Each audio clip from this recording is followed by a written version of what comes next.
আমাদের প্রিয় ছাত্র আমার সভাপতি হয়েছে আবেদ মহাশয়, আমার দীর্ঘদিনের সাথী 25 বছর ধরে বিনয়বাবু, আমার বিনয়দা বলি, এবং আমার প্রিয় শিক্ষক শিক্ষিকা কর্মী এবং সবাইকে যথাযোগ্য স্থানে আমার আন্তরিক শ্রদ্ধা অভিনন্দন জানাই। সেই সঙ্গে আমার প্রিয় ছাত্র ছাত্রীরা, তোমাদের জানাই স্নেহ আশিস।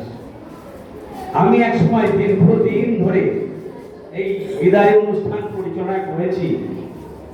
আজকে আমাদের চলে যেতে হচ্ছে, সরকারি নিয়ম আমাকে যেতেই হবে, তাই আজকে আমাকে এই আসরে বসানো হয়েছে।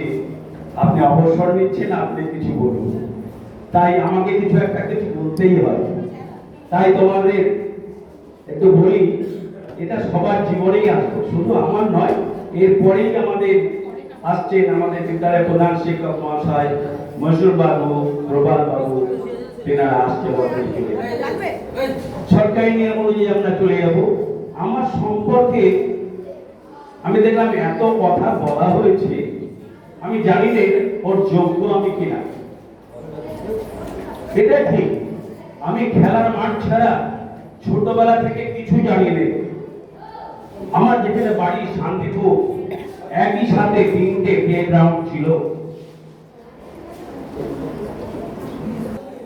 শান্তিপুরে বাড়ি, সেই শান্তিপুরে একই সাথে 3টে গ্রাউন্ড ছিল খেলার মাঠ।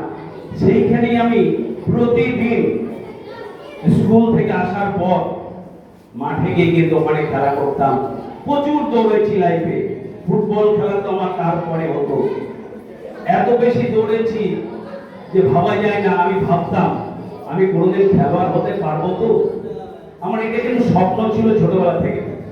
এছাড়া আপনারা শুনলেন তো এনসিসি আমি একবারে পুরো ওই 6-7 থেকে একবার পুরো কলেজ লেভেল পর্যন্ত আমি স্কুলেও আমি পরিচালনা করেছি। পরিচালকের দায়িত্ব, সার্জন ছিলাম স্কুলে, এবং কলেজে ছিলাম আন্ডার অফিসার।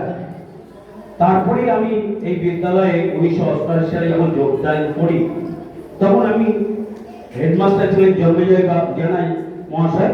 আমি ওনাকে বলি, স্যার আমি এনসিসি চালু করব। আমি যখন এসেছি এখানে এনসিসি চালু করব। ওনার সময় কিন্তু আর হয়নি।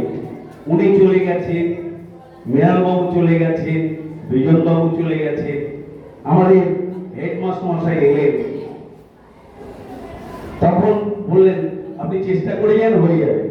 দীর্ঘ 25 বছর পরে যা হোক আমার এই বিদ্যালয়ে আমি এনসিসিটা আনতে পেরেছিলাম, এটা বিরাট গর্বের। তাছাড়া তো শুনলেনি, আমি শুধু এই ব্লক নয়, মহকুমা নয়, জেলা নয়, রাজ্য নয়, সব জায়গায় মোটামুটি একটু পরিচয় ছিল আমার। যেখানেই গেছি সেখানে একটু পরিচয় নিয়ে বেঁচেছি।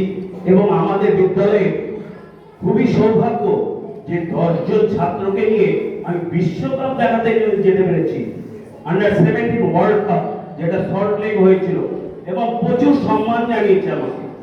কারণ আমি বলেছি আগে যে আমাকে অনেকেই চেনে ওখানে। যে সমস্ত স্যাররা চেনেন, আমাকে দায়িত্ব দিয়েছিলেন, আপনারা যে বাসটায় নিয়ে যাচ্ছেন, এসি বাস দিয়েছিলেন, বাসে করে নিয়ে যাবেন, আবার বাসে করে যথাযোগ্য স্থানে ওদের পাঠিয়ে দেবেন। এই যে সমস্ত দায়িত্ব আমি পালন করেছি, খুবই ভালো লেগেছে। আমার এই বিদ্যালয়ে সবার সাহায্য পেয়েছি।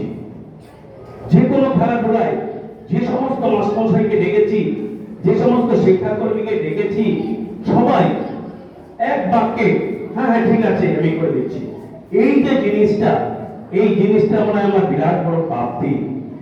এইসব জিনিস ছাড়া একটা বিদ্যালয়ে কিন্তু ভালো জিনিস গড়ে উঠতে পারে না। একটা বিদ্যালয়ে ভালো জিনিস গড়ে উঠতে গেলে সবাইকে ঝাঁপিয়ে পড়তে হবে। সবাই যদি আমরা ঝাঁপিয়ে না পড়ি, তাহলে কিন্তু সেই বিদ্যালয়ে উন্নতি করতে পারবো না। কি খেলাধুলায়, কি পড়াশোনায়, সমস্ত কাজে একটা ডিসিপ্লিন থাকবে। আমি বলেছি ডিসিপ্লিন ওয়ে অফ লাইফ, অর্থাৎ ডিসিপ্লিনই আমাদের এগিয়ে নিয়ে চলছে। তাই এই ডিসিপ্লিন নিয়ে আমি সারা জীবন কাজ করে চলেছি। এনসিসিতে একটা কথা আছে, একতা আর অনুশাসন। একতা আর অনুশাসন, আপনাকে লিডারশিপ কিন্তু মেনে নিতেই হবে। যেখানেই যান না কেন, আপনাকে একজনের কথা শুনে আপনাকে চলতেই হবে। সেই জন্য আমার মধ্যে একটা জিনিস হেড সার্কেল আপনারা সবাই পেয়েছেন। আমি যে কথাটা বলি আমার কিন্তু সেই কথাটা ফাইনাল, আর যেটা বলবো একবার সেই একবারই ওটাই থাকবে। এইখানে কিন্তু সব কথা যে আপনারা যখন যে নিয়ম শৃঙ্খলায় চলবে ঠিক নিয়ম শৃঙ্খলায় চলবেন। বড়াইবাবু খুব সুন্দর একটা কথা বলে দিলেন। আমি তখন মহকুমা সম্পাদক, আমি বসন্তপুরে খেলাচ্ছি, ওনাকে চিফ ইনচার্জ করেছি ফিনিশিং জাজ। আমাদের স্কুলে গিয়ে একটা মেয়ে অসুস্থ হয়ে পড়ে, উনি দৌড়ে চলে গেলেন ওখানে। আমি আশ্চর্য হয়ে গেলাম, কি ব্যাপার, আমার ফিনিশিং জাজ নেই, আমার ওখানে ডাক্তার আছে, আমার ওখানে দেখার জন্য আমাদের কমিটির মেম্বার আছে, তারা যাবেন ওনাকে দেখতে। ফিনিশিং জাজ কোনো সময় খেলা ছেড়ে ওখানে যেতে পারেন না। ওনাকে বলতে হয়তো একটু মনোক্ষুণ্ণ হয়েছিলেন যে আপনি কেন বলবেন আমার ছাত্র।